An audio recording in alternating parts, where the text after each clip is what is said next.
Hello বন্ধুরা, নতুন নতুন রোমান্টিক ভালোবাসার গল্প শুনতে ও পড়তে আমাদের চ্যানেলটি সাবস্ক্রাইব করে পাশে থাকা বেল আইকনটি বাজিয়ে রাখুন। শোয়েব বিছানার বালিশ চাদর ছুঁড়ে ফেলে ওয়াশরুমে চলে গেল। সব ভেঙে গুঁড়িয়ে দিতে পারলে তার ভালো লাগতো। রিমি কিছুতেই বিশ্বাস করতে পারছে না। কনফার্ম হবার জন্য আবার শিউলিকে জিজ্ঞেস করলো, 3 পিসও? হ্যাঁ, দেখ, বাড়ি বাড়ি গিয়ে ডেলিভারি করে ব্যবসা করাটা পপুলার ওয়ে। দেখ, 30টা গামছা বিক্রি করতে তো একদিনও লাগেনি। তাহলে আমরা দুজনে মিলে শুরু করব। রিমি গভীর চিন্তায় পড়েছে।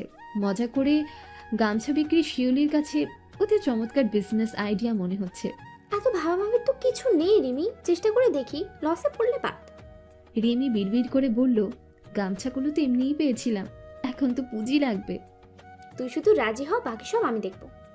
শিউলি আরো শক্ত হয়ে বলল, আমরা আসলে বিএমসির ছাত্রী, শুধু অভাবের তাড়নায় এই উদ্যোগটা নিয়েছি। রিমির গলা শুকিয়ে আসছে। ডিএমসির ছাত্রী বলার কি দরকার ছিল শুধু শুধু?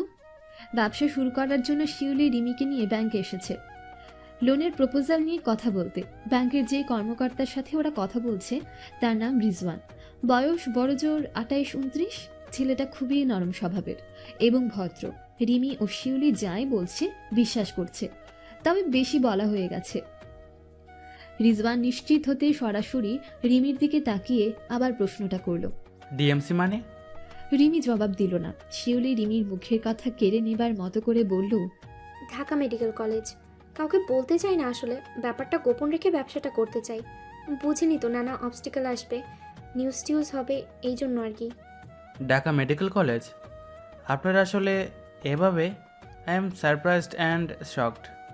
এই একটা কথা রিজওয়ানকে পুরোপুরিভাবে কনভিন্সড করে দিল। রিজওয়ানের মনটা এবার আরো খারাপ হয়ে গেল। ইসিরে, তার নিজের ছোট বোনকে এই তো গেল বছর 17 লাখ টাকা খরচ করে প্রাইভেট মেডিকেলে ভর্তি করা হলো। হোস্টেলে থাকতে পারে না বলে রিজওয়ানের গাড়িটা সে বোনকে দিয়ে দিয়েছে।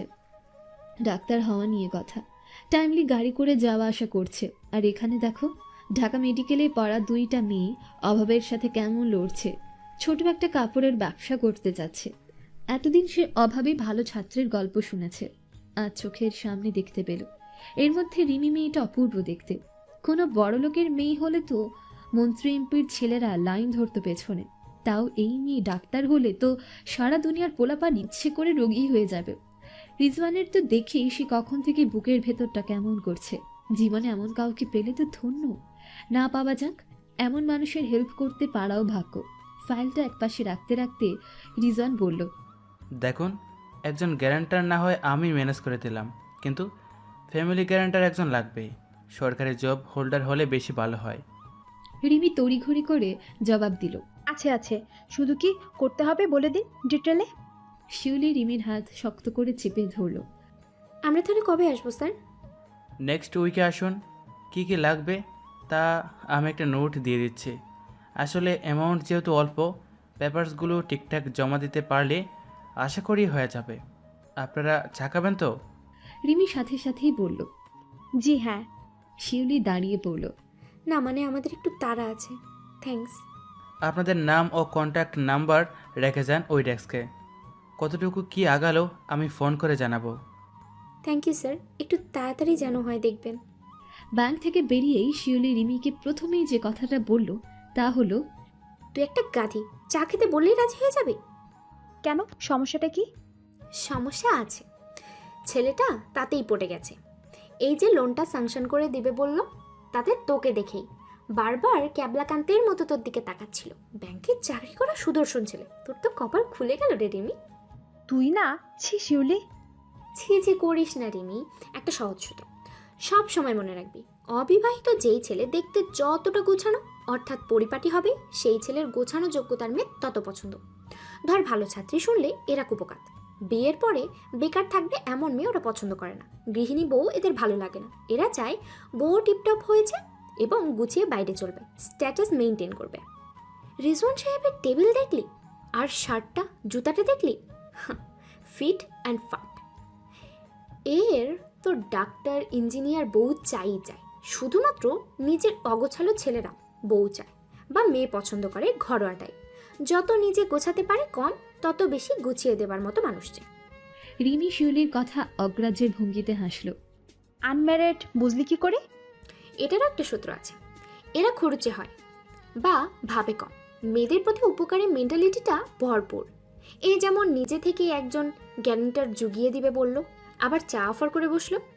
তোর যত সব আজগুবি ব্যাখ্যা বাদ দে প্লিজ। আচ্ছা, ফট করে বলে দিলি যে সরকারি জব হোল্ডার পাবো কই এখন? আছে একজন, বলে দেখি আগে। একজনটা কে? তুই চিনিস কিভাবে? রিমি শিউলির কথার কোনো জবাব দিল না। আজ তার হাঁটতে ভালো লাগছে। নতুন কিছু করবে সে, নতুন দোকান গড়বে, নতুন বিজনেস, নতুন জীবন হবে, যে জীবনে কোনো অভাব থাকবে না। রিমি মনে মনে বলল, হে অচেনা গামছা দাদা, তোমায় আমার মন থেকে ধন্যবাদ। আমি তোমার কাছে কৃতজ্ঞ। ফোন নাম্বারটা বারবার ডায়াল করেও রিমি কেটে দিচ্ছে। এখন কি ফ্রি আছে নাকি আরও পরে কল দেবে? রিমির ভাবাভাবির মাঝখানে অচেনা নাম্বার থেকে ফোন এলো। হ্যালো, আমি কি রিমি সুলতানার সাথে কথা বলছি? জি, আপনি? আমি রিজওয়ান, পূবালী ব্যাংক থেকে। ও জি জি, বলুন। আসলে আপনাদের ব্যাপারটা আমি খুব সিরিয়াসলি দেখছি, হয়ে যাবে আশা করি। রিমি নিঃশব্দে হাসল। জি স্যার, হলে খুব ভালো হয়। আমরা আসলে খুবই ক্রাইসিসের মধ্যে দিয়ে যাচ্ছি। মেডিকেলে পড়া সরকারি হলো কত এক্সপেন্সিভ আসলে। জি ম্যাম, বুঝতে পারছি। আপনারা কোন ব্যাচ, কোন ইয়ার? আসলে আমি দেখতাম আমি কিছু করতে পারি কি না। আমার মেজো কালুর ফ্রেন্ড একজন আছেন ডিএমসিতে, ডক্টর হাসনাত। দেখুন, আমরা কোনো রকম সাহায্য নিব না বলেই কিন্তু নিজেরা কিছু করতে চাইছি। আপনি বরং লোনের ব্যাপারটা। বলে রিমি সাথে সাথে ফোন কেটে দিল। ও মাই গড, আর একটু হলেই ধরা পড়ে যাচ্ছিল। রিমি ফোন কেটে দেওয়ায় রিজওয়ান বেশ অস্বস্তিতে পড়ল। মেয়েটার কি আত্মসম্মানে ঘা লাগলো? কেন যে সেধে পড়ে ফোন করতে গেল? রেগে যায়নি তো? রিজওয়ান হাত জোর করে উপরের দিকে তাকিয়ে বলল, আল্লাহ, মেয়েটা যাতে কষ্ট না পায়। মেয়েটা রাগ করলে আমি মরে যাব। মাকে এক্ষুনি বলতে হবে পাত্রী পাওয়া গেছে। কথা বলে দেখুক না মা, মেয়েটা যদি রাজি হয়। আর রাজি হবেই বা না কেন? স্বনামধন্য অ্যাডভোকেট বাবার একমাত্র ছেলে রিজওয়ান। ঢাকায় তাদের তিনটা বাড়ি। তাছাড়া নিজেও ভালো চাকরি করছে, দেখতে ভালো। দুদিন পরই প্রমোশন হবে। অফিসে তার খুবই প্রশংসা। চাল চরিত্রও ভালো। মেয়ে পক্ষ দরিদ্র হোক না দরিদ্র, তার তো টাকা কড়ি চাই না। ডাক্তারি পড়া সুন্দরী এই মেয়েটাকে চায় শুধু। বৃষ্টির 2-1 ফোঁটা ছিটেতে রিজওয়ানের যখনই জ্বর হবে, রিজওয়ান বিছানায় বেহুশের মতো শুয়ে থেকে বলবে, হে সুন্দরী চিকিৎসক, আমার ভীষণ জ্বর, কমাও আমার জ্বর। রিমি আবার সময়টা দেখল, 10টা বেজে গেছে। এখন নিশ্চয়ই ফ্রি। তাছাড়া রেহেনা ম্যাডাম তো বলেই দিয়েছেন তিনি আগে বলে রাখবেন। রিমি চিন্তা ও ভয় দুটো নিয়ে ফোন ডায়াল করলো। শোয়েব ডিনারে বসেছে সবে তখন। Hello hello. রিমি কথা বলল না। শোয়েব কতক্ষণ হ্যালো হ্যালো করে ফোন রেখে দিল। যত সব ফাজলামোর ফোন। সিলেটের এই মফস্বল উপজেলায় চাকরি করতে এসে তার হয়েছে মহাযন্ত্রণা। বেশিরভাগ লোকের কথাই সে বোঝে না, তার কথাও বেশিরভাগ সময় লোকজন কম বুঝে। নিশ্চয়ই এখন এমন কেউ ফোন করেছে যে হয়তো শোয়েবের হ্যালোটাই হয়তো বুঝছে না। শোয়েব খাবারে মন দিল আবার। মায়ের রান্না খেয়ে এমন হয়েছে কোনো রান্নাই এখন রুচে না মুখে। উফ, মাকে নিয়ে আসা দরকার। অথচ মায়ের মতো রান্না করতে পারে এমন কাউকে দরকার। মাকে ফটোকপি করে ফেলা যেত যদি। অর্ধেক খাবার প্লেটেই শোয়েবকে হাত ধুয়ে উঠে পড়তে হলো। ফুলকপির তরকারিটা বিশ্রী রকম বাজে হয়েছে। রান্নার মতো বিশাল একটা ব্যাপারকে কেন যে সরকারি প্রফেশনগুলোর অন্তর্ভুক্ত করা হচ্ছে না কে জানে। মাছ চাষ শেখাবার জন্য যদি উপজেলা মৎস্য অফিসার থাকে, হাঁস মুরগির জন্য ক্ষেত করবার জন্য যদি উপজেলা কৃষি অফিসার থাকতে পারে, তাহলে মজাদার ও গুণগত মান ঠিক রেখে রান্নার জন্য উপজেলা রান্না অফিসারও থাকা উচিত ছিল। এটাই তো সব থেকে জরুরি। ডিসি এসপিরা তো এই রান্না করা খাবার খেয়ে চাকরি করবে নাকি? সব ফালতু ডিপার্টমেন্ট আছে, অথচ রান্নার মতো জরুরি ব্যাপারটার কোনো সরকারি ডিপার্টমেন্ট নেই। এটা কোনো কথা হলো? রেহেনা শোয়েবকে ফোন করলেন রাত 11টায়।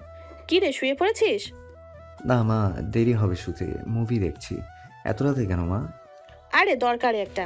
ওই যে রিঙ্কুর টিচার মেয়েটা আছে না, রিমি, ওই যে জামা কিনে দিয়েছিলি যাকে, ওর বিজনেসে কি একটা লোন দরকার। একজন সরকারি জব হোল্ডার গ্যারান্টার লাগে বলেছিল আমাকে। একটু হেল্প কর মেয়েটাকে, বড় দুঃখী মেয়ে, বেচারি খুব রিকোয়েস্ট করে বলল। তাছাড়া আমায় শোয়েব ফোন রেখে দিল। তার মানে একটু আগে কথা বলেনি কেন তবে? থাপ্পড় মেরে দাঁত ফেলে দেওয়া উচিত মেয়েটার। শোয়েব টিভির দিকে তাকালো। মুভির নায়িকা ভেজা চুলে তোয়ালে পেঁচিয়ে বারান্দায় এসে দাঁড়িয়েছে। সামনের দিকে একগুচ্ছ ভেজা চুল উড়ে এসে নায়িকার নাকের মুখে পড়ছে। নায়িকা সেগুলো হাত দিয়ে সরাচ্ছে না। শোয়েব টিভির রিমোটটা টিভি স্ক্রিনের মাঝ বরাবর ছুঁড়ে মারল। স্ক্রিনটা ফেটে গেল সাথে সাথে। পরের দুদিন রিমি আর শোয়েবকে ফোন করার চেষ্টাই করেনি। রেহেনা ম্যাম তো বলেছেনই শোয়েব ভাইয়া গ্যারান্টার হবেনি। শুধু শুধু ফোন করবার কি দরকার? সমস্যা হয়েছে অন্য জায়গায়।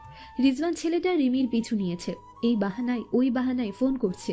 2 লাখ টাকার লোন, এখন বলছে 4 লাখ স্যাংশন করে দেবে। শোয়েব ভাইয়াকে কি বলবে রিমি?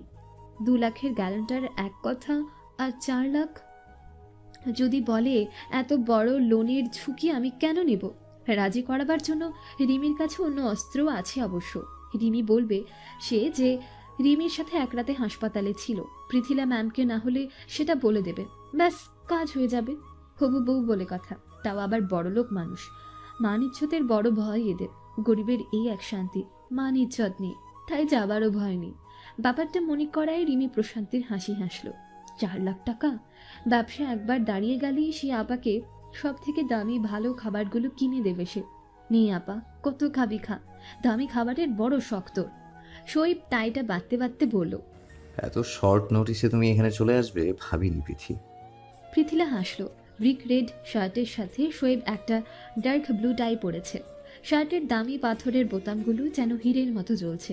এত ভালো চয়েস কেন শোয়েবের? ঝাঁকড়া চমৎকার চুলগুলো, 2 হাতে হালকা জেল ঘষে পেছনের দিকে শোয়েব হালকা ব্রাশ করে নিল। খাড়া নাকটায় একটু ক্রিম মিশে লাগেনি এখনো। জোড়া ভ্রু, চওড়া কপাল, এত কেন হ্যান্ডসাম শোয়েব? পৃথিলা নাকের ক্রিমটা ইশারায় মুছতে দেখালো শোয়েবকে। ড্রেসিং টেবিলের উপর থেকে পারফিউম নিয়ে শোয়েবের হাতে দিতে দিতে পৃথিলা বলল, এই যে হুট করে সিলেট দেখতে মন চাইলো, সাথে তোমাকেও। পৃথিলার দেওয়া পারফিউমটা শোয়েব স্প্রে করলো না, অন্য একটা নিয়ে করলো। বা তোমার তো পারফিউম স্প্রের ভঙ্গিটাও মডেলদের মতো। শোয়েব একটা এক পেশে হাসি হাসলো। তুমি ফিরবে কখন সোহেব? আর লাঞ্চ? শোয়েব আবার নিজেকে আয়নায় দেখলো। জুতাটা ভালো লাগছে না, চেঞ্জ করতে হবে আবার। বিরক্তি নিয়ে জুতা খুলতে আবার বিছানায় বসলো। আমি গাড়ি বলে দিচ্ছি, তোমরা ঘুরে নাও সারাদিন। ডিনারে দেখা হবে পৃথি, খুব ব্যস্ততা আমার। পৃথিলা শাড়ির আঁচলের একটা কোনা আঙ্গুলে প্যাঁচাতে প্যাঁচাতে বলল, জানো সোহেব, তোমায় আমি একটা চমৎকার বুদ্ধিমান ছেলে ভাবতাম। এখন তো দেখি মহাবোকা, কাউকে অ্যাভয়েডটাও ঠিকঠাক করতে পারো না। শোয়েব মনোযোগ দিয়ে জুতোর ফিতেটা বাঁধছে। পৃথিলার শাড়ির নিচের পাটটা আবার ঝাড়ল। এখানে সে সকালে ঝিল দেখতে বেরিয়েছিল। ঝিলের পানিতে নেমে শাড়ি ভিজে গেছে একটুখানি। ভিজেটা বিচ্ছিরি ঠেকছে এখন। সিলেট এসেছে পৃথিলা 2 দিন হলো। বন্ধুদের সাথে রিসোর্টে ছিল। আজ সকালেই দেখা করতেই এলো শোয়েবের সাথে, কিন্তু শোয়েব কাজের অজুহাতে বেরিয়ে যাচ্ছে। তোমার শাড়ি ভিজে গেছে নাকি? জল কেলি খেলে এলে? তোমার বাসার কাছেই এত চমৎকার ঝিল বলনি কেন আমাকে? আমি তো প্রথমে এসেই ঝিলে পা ডোবাতাম। ঝিলটা আসলেই চমৎকার পৃথি। এখানে দেখার মতো আরো অনেক কিছুই আছে। মিনি সাইজের পাহাড়ি অনেক বিউটিফুল ঝর্ণা আছে। তুমিও সাথে চলো না সোহেব, দেখবে।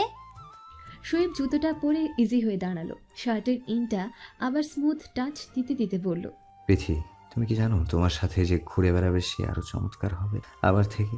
লাইক রাজপুত্র, কোমরে তলোয়ার, পরনে শাহী লেবাস, মাথায় রাজমুকুট, শান দেয়া গোফ, তীক্ষ্ণ চাহনি, চেহারায় অন্যরকম জৌলুস, সামথিং ভেরি স্পেশাল। পৃথিলা একটু কাছে এগিয়ে এলো শোয়েবের। ফাজলামো কেন করছো? সেটা তুমি কেন নাও? এই জবাবটা আমার কাছে নেই পৃথি। আমার কি চাই আমি নিজেও তা কনফার্ম নই। কিন্তু তুমি কি চাও সে বিষয়ে আমি তো কনফার্ম। আমি অমন করে সব ভাবতে পারি। যেটা আমি জানি না সেটা তুমি জানো, এটা বিশ্বাস্য? পৃথিলা একটু মলিন করে হাসলো। জানো সোহেব, ইউনিভার্সিটিতে ভর্তি হওয়ার পর আমার নিয়ে 2টা নতুন রেকর্ড হলো। সেটি হলো গত 5 বছরের মধ্যে সবচেয়ে ভালো ছাত্রী এবং সর্বোচ্চ লাভ প্রপোজাল আমি পেয়েছিলাম। সবাই হাসতো এ নিয়ে, কিন্তু আমার ক্যারেক্টার ঝকঝকে, কারোর সাথে আমি রিলেশনে জড়াইনি, পাত্তাও দেইনি। রূপ, গুণ, টাকা কোনোটাই আমার কম নয়। আমি জানি আমার যোগ্যতা বলে আমি কাউকে বেছে নিব। আমাকে বেছে নেবার মতো আমি অত দুর্বল নই। তোমার সাথে পরিচয় 2 বছরের, আমার দুনিয়ার পাল্টে গেল। সব কিছুতেই তোমাকেই চাই। কেন এমন হলো বলো তো? নিজেকে বারবার ছোট করতে আমারও ভালো লাগে না কিন্তু। ওটা তোমার ইগো পৃথি। আমি হ্যাঁ বলে দিলেই দেখবে তোমার ইগোতে আর লাগবে না। তুমি এখন আর ভালোবাসলেও আমি নিতে পারবো না সোহেব। এখন হ্যাঁ বললে ইগোতে আরও বেশি লাগবে। মানে হলো তুমি আমাকে আর ছাড়বার সুযোগই পাবে না। হ্যাপয়ের তো অনেক দূর। আমি নিজেই তোমার ব্যাপারে এখন শিওর। আমরা সাধারণ বন্ধুই ভালো। শোয়েব হাঁ করা মুখ নিয়ে পৃথিলার দিকে তাকিয়ে রইল।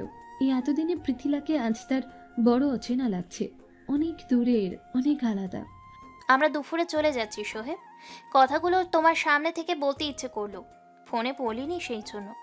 শোয়েবের এই প্রথম পৃথিলাকে খুব ভয় করতে লাগলো, আর নিজেকে অপরাধী তাও অনুরোধের মতো করে বলল, তোমরা থাকো পৃথি, আমরা একসাথে বেরোবো বেড়াতে, একসাথে লঞ্চ। না সোহেব, আমি খুব অল্প সময়ের জন্য এসেছি, পরে আসবো, তবে নতুন কাউকে নিয়ে। তখন তুমি চাইলেও বেড়ানো যাবে না আর একসাথে। পৃথিলা রহস্যময় ভঙ্গিতে হাসল। আমি কি কোনোভাবে তোমায় কষ্ট দিয়েছি পৃথি? কোনো মিসবিহেভ? আমি তো পাগলাটে, জানো তুমি, আগা গোড়া ঘাট তেরা, ওই একটাই স্বভাব। অনেক আনন্দ আমার হয়নি, প্লিজ। আচ্ছা, একটা ছোট প্রশ্নের জবাব দাও তো। যদি উত্তর দিতে পারো ডেফিনেটলি থাকবো। বলো তো সোহেব, আমাদের বাসা কোথায়? মানে ঢাকার কোথায় আমি থাকি?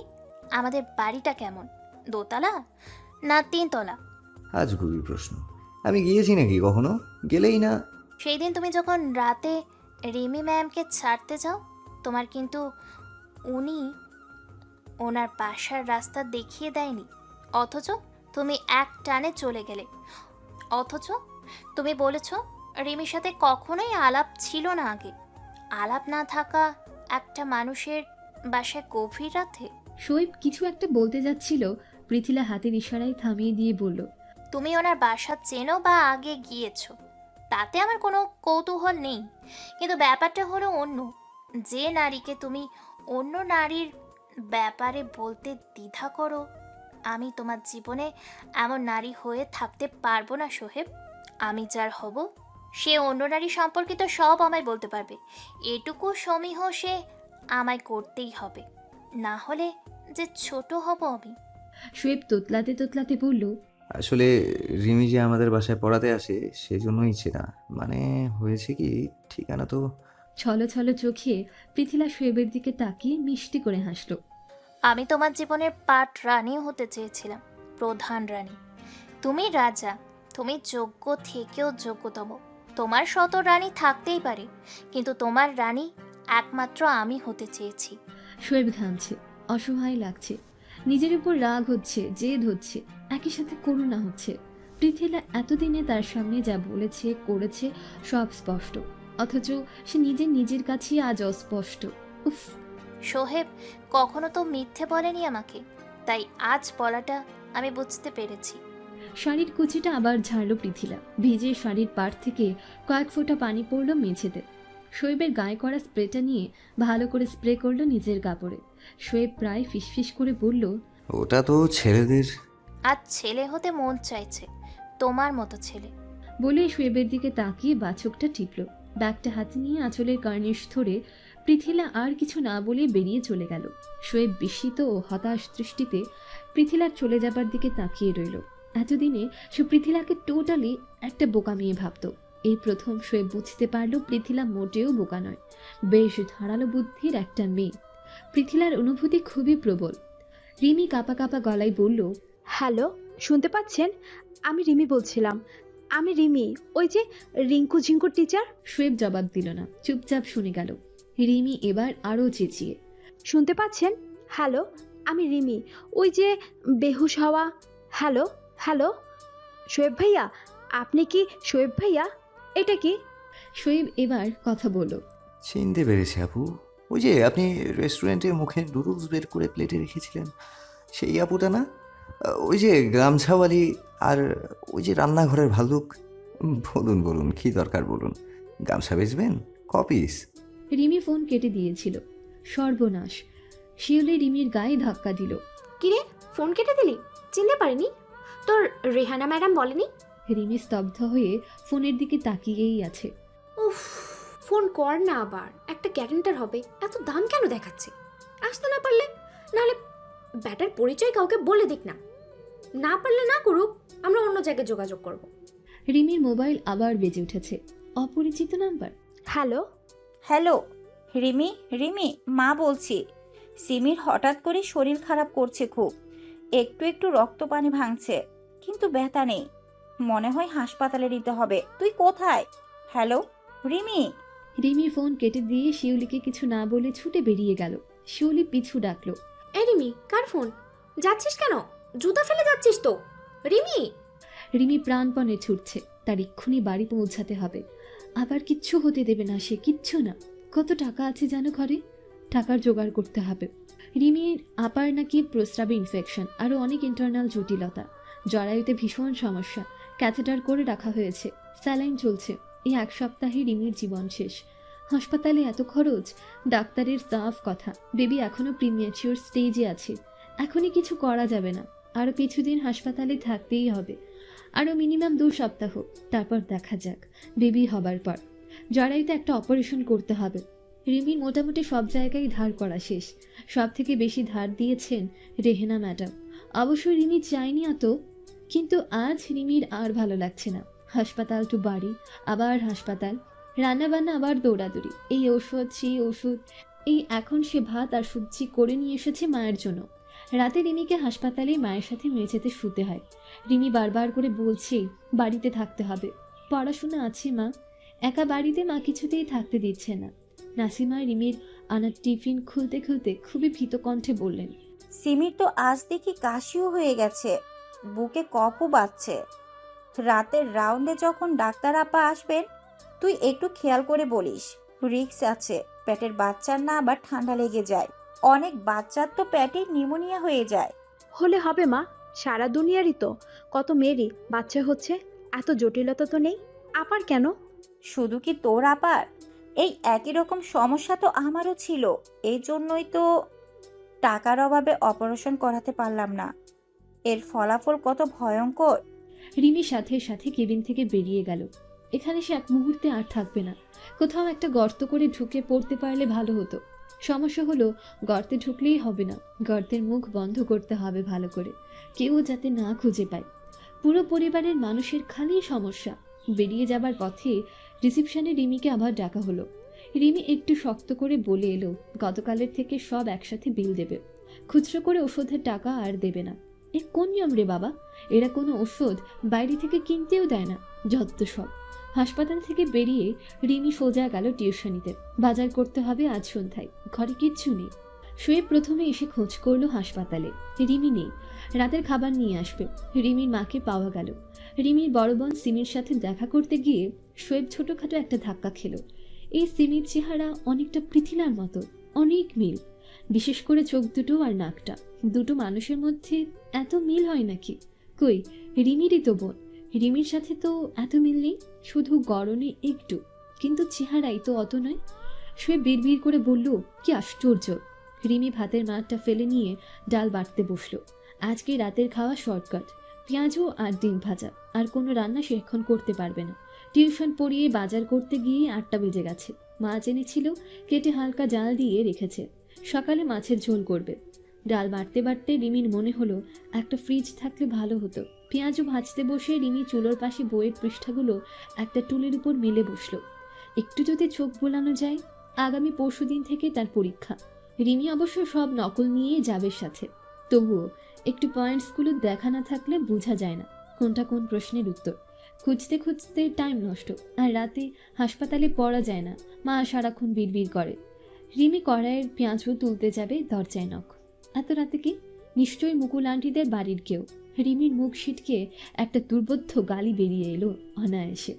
রিমি চেঁচিয়ে বলল, দাঁড়ান। দরজা খুলে রিমি আশ্চর্য, শোয়েব ভাইয়া, সাথে এক গাদা বাজার। এত বাজার কেন? রিমি প্রশ্নটা করতে যাবার আগেই শোয়েব বলল, সেদিনকার ক্ষতিপূরণ দিতে এলাম। রিমি কিছু বলল না, চুপচাপ বাজারের ব্যাগগুলো ভেতরের ঘরে নিয়ে গেল। শোয়েব ভেতরে ঢুকবে কিনা বুঝতে পারছে না। রিমি এটা এত খারাপ কেন? বাড়িতে আসা মানুষকে ঘরে যেতে বলার ভদ্রতাটুকুও জানে না। ডিসকাস্টিং।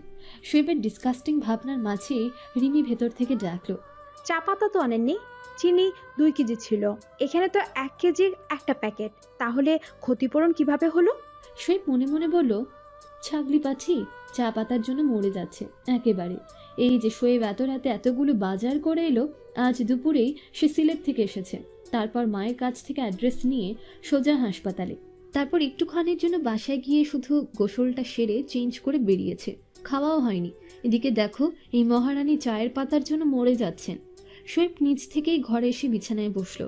ঘরের অবস্থা তো আজ হাস্ত ন্যস্ত, সব কিছুই অগোছালো। শোয়েব পেছনে এলিয়ে বসে শার্টের বুকের দিকে আরেকটা বোতাম খুলে নিল। ভাবসা গরম লাগছে। রিমি এলো পানি 1 গ্লাস হাতে, এসে বলল, একটু চেয়ারে বসুন ভাইয়া। শোয়েব উঠে চেয়ারে বসতেই রিমি বিছানায় কতগুলো খবরের কাগজ পেতে দিল। শোয়েব এক দৃষ্টিতে রিমির দিকে তাকিয়ে আছে।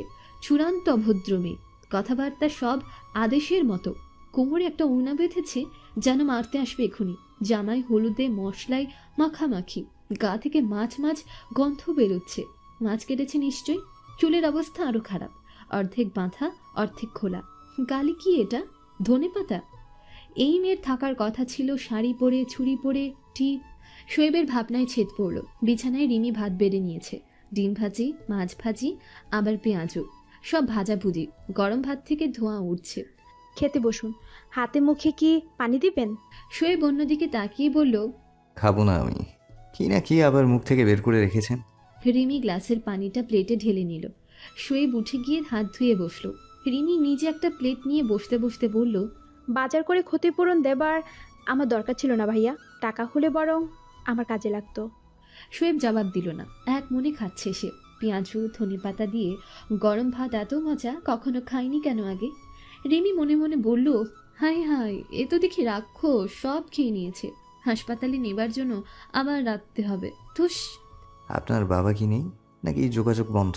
শোয়েব খুবই স্বাভাবিকভাবে প্রশ্নটা করল। রিমি তার থেকেও স্বাভাবিকভাবে বলল, যোগাযোগ বন্ধ, মায়ের হাতে লিখিত ছাড়াছাড়ি হয়নি, এই বাড়িটা ওনারই। এরপর দুজনই চুপচাপ। শোয়েব খাওয়া শেষ করল। শেষে বলল, চা খাবো আমি, করালিকার। রিমি জবাব দিল না। সে প্লেট গুছিয়ে চলে গেল ভেতরে। জামাটা পাল্টে নিয়ে চুলটা বাঁধল। বাজারের ব্যাগে সে আরেকটা জিনিস পেয়েছে। শোয়েব ভাইয়া কি ইচ্ছে করেই করলো নাকি ভুলে? আচ্ছা, জিজ্ঞেস করে নিলেই হবে। না থাক, হয়তো চাচ্ছেন না রিমি সরাসরি বলুক। হাসপাতালের জন্য টিফিন গুছিয়ে চা বানিয়ে এনে রিমি দেখে শোয়েব ঘুমিয়ে পড়েছে। রিমি কি ডাকবে? অবশ্যই ডাকবে। সরকারি বাড়ি নাকি এটা? রিমি মৃদু গলায় ডাকলো, শোয়েব ভাইয়া, ভাইয়া। শোয়েব চোখ বন্ধ রেখেই বলল, মিস রিমি আপনার ভাইয়া না? যেখানে আপনার ভাইয়া আছে সেখানে গিয়ে ডাকুন, আমাকে নয়। আপনি উঠুন প্লিজ, আমাকে হাসপাতালে যেতে হবে। এই যে চা। শোয়েব চা হাতে নিতে নিতে বলল, আপনি যান হাসপাতালে, আমি রাতে এখানেই থাকবো, টায়ার্ড লাগছে। এখানে থাকবেন মানে? থাকবো, রাতে ঘুমাবো, সকালে চলে যাব। রিমি অবাক ও আহত। প্লিজ মজা করবেন না, প্লিজ, আমার বেরোতে হবে। রিমির কণ্ঠে তারা। আপনি এখানে কেন থাকবেন? থাকবো কারণ আমার থাকতে ইচ্ছা হয়েছে। তাছাড়া আপনি তো সেদিন রাতে আমার বন্ধুর হাসপাতালে ঠিক থেকে এলেন। রুম ভাড়া 2400 টাকা দিতে হয়েছে আমাকে তার বিনিময়ে। সেজন্য আমি এক রাত্রি আপনার বাড়িতে থাকতেই পারি। রিমি এবার সত্যিই চটে গেল খুব। দেখুন, বাড়াবাড়ির একটা সীমা আছে। আপনি কিন্তু সীমা লঙ্ঘন করছেন। কিসের সাথে কি মিলাচ্ছেন? সেই দিন কিন্তু আপনি আমাকে। শোয়েব পা লম্বা করে আধশোয়াভাবে আয়েসি ভঙ্গিতে চায় চুমুক দিচ্ছে। আমি তো আজ ক্ষতিপূরণ দিয়ে থাকতেই এলাম। রিমির ইচ্ছে করছে এক চড়ে শোয়েবের সব দাঁত ফেলে দেয়। অনেক রাত হয়ে গেছে, মা নিশ্চয়ই খাবারের জন্য বসে আছে। রিমি ব্যাগটা হাতে নিয়ে দরজার দিকে যেতে যেতে বলল, প্লিজ আসুন, আরেকদিন এসে থাকবেন। আজ তো একা বাড়ি। একা বাড়ি তো ভালো, আপনি চাবি দিয়ে যান। রিমি চোখ রাঙিয়ে তাকালো। সেটা উপেক্ষা করে শোয়েব আবার বলতে থাকলো, আর তাছাড়া সেদিন ঘুমের মধ্যে আপনি আমায় কি না কি করেছেন। আমি ভালো ছেলে হয়ে ঘুমালাম, উঠে দেখি আমার গায়ের শার্ট খোলা। লোক জানাজানির ভয়ে লজ্জায় বলিনি। শুধু মেয়েদের ইজ্জতই ইজ্জত, ছেলেদের সম্ভ্রমও অনেক বড় ব্যাপার। আমি যদি কিছু করে থাকেন, আমার হবু বউয়ের জন্য কত ক্ষতিকর হবে সেটা বুঝতে পারছেন? প্রায় বাকশূন্য কণ্ঠে রিমি বলল, আমি করেছি? আমাকে বলতে পারলেন? শোয়েবের নির্লিপ্ত জবাব। আরও অনেক কিছুই। আপনি আমার জন্য ক্ষতি করেছেন। রাগে দুঃখে রিমির ঠোঁট কাঁপছে। মানুষ এত খারাপ হয়? ছি! এতক্ষণ ব্যাপারটা রিমি নেহাত ফান ভাবছিল, কিন্তু রাগে রিমি তোতলাতে তোতলাতে কোনো মতে বলল, get out, I say out. আপনি বেরিয়ে না গেলে। শোয়েব উঠে এসে প্রায় হঠাৎ করে এক হাতে রিমির কোমর টেনে ধরল। রিমির হাত থেকে ব্যাগ পড়ে গেল। শোয়েব অন্য হাতে রিমির থুতনিটা শক্ত করে চেপে ধরল। নিজেকে ছাড়াতে রিমি প্রাণপণে চেষ্টা করছে। এই জোড়াজুড়ির মাঝে শোয়েব রিমির কানের কাছে মুখ নিয়ে বলল, আমি রাতে থাকলেই দোষ, রিজওয়ান থাকলে দোষ নেই। সকাল সন্ধ্যা তাকে নিয়ে রেস্টুরেন্টে, কলেজে। রিমি প্রায় কুই কুই করে বলল, উফ, লাগছে আমার, জামা ছিঁড়ে যাচ্ছে। আমি তো চাই লাগুক, সারাক্ষণ ফোন বিজি। ব্যবসায়ী হবে, গামছা ব্যবসায়ী, লোন চাই। দুনিয়ায় রেজওয়ান ছাড়া আর কেউ লোন দেয় না বুঝি? কেন পার্স নেই নিজের? পড়াতে গিয়ে রান্না বান্না যে যা বলছে করছে, কেন? শোয়েবের চোখ লাল হয়ে গেছে। রিমি এক দৃষ্টিতে শোয়েবের চোখের দিকে তাকিয়েই রইল। নিজেকে ছাড়িয়ে নেবার কোনো চেষ্টা করলো না আর। কয়েক মুহূর্তে এভাবে কাটল। রিমি বলল, বাজারের ব্যাগে টাকার বান্ডেলটা কি আপনি রেখেছেন? রিমিকে ছেড়ে দিয়ে শোয়েব এবার আরও চেঁচিয়ে বলল, টাকার বান্ডেল? পাগল, আমি কোনো টাকা ফাঁকা রাখিনি। টাকা আমাকে রেজওয়ানের মতো কামড়ায় না। যত সব ফাজলামো। বলে সাথে সাথে শোয়েব দ্রুত বেরিয়ে গেল। রিমি পেছনে ডাকলো, আমাকে একটু নামিয়ে দিবেন হাসপাতালে? দরজায় তালা দিয়ে আসছি। গাড়িতে বসে রিমি বলল, রেজওয়ান সাহেব থাকেননি আমাদের বাড়িতে, ওই লোনের ব্যাপারে কথা বলতে এসেছিলেন। দরিদ্র বাবাহীন মামের বাড়ি তো, লোকজন কথা বানাতে ভালোবাসে। আসলে কেউ হয়তো আপনাকে মিথ্যে করে ফোন করেছে, অথবা আপনার ইনফরমারটাই দুষ্ট। শোয়েব জবাব দিল না। চুপ থেকেই রিমির সিট বেল্ট লক করে দিল। এত কাছাকাছি, শোয়েবের গা থেকে মিষ্টি একটা ঘ্রাণ নাকে লাগছে। চুলগুলো, ইস! রিমি মনে মনে ফিসফিস করে বলল, আমি খুবই লোভী মেয়ে, আল্লাহ! এত লোভী জিনিস কেন আমার সামনে এনে রাখো? আমি লোভ সামলাতে পারলাম না, যা হবার হোক। শোয়েব গাড়ির বাতিটা নিভিয়ে স্টিয়ারিং হুইলে হাত যেই রেখেছে, রিমি শটান জড়িয়ে ধরল শোয়েবকে। শোয়েব কিছু বুঝবার আগেই এলো পাথারি কয়েকটা চুমু খেয়ে নিল। শোয়েব বিড়বিড় করে বলল, ছি! গায়ে এত পেঁয়াজের গন্ধ। সাবান নিয়ে ঘরে? কি খসখসে ঠোঁট! ইস! আমার বোধহয় দাগ হয়ে গেছে গালে। যত্ত সব। রিমি সোজা হয়ে চোখ বন্ধ করে বসে রইল। কোনো কথা বলবে না সে। রিমি টাকার বান্ডেলটা হাতে নিতেই নাসিমা চমকে উঠলেন।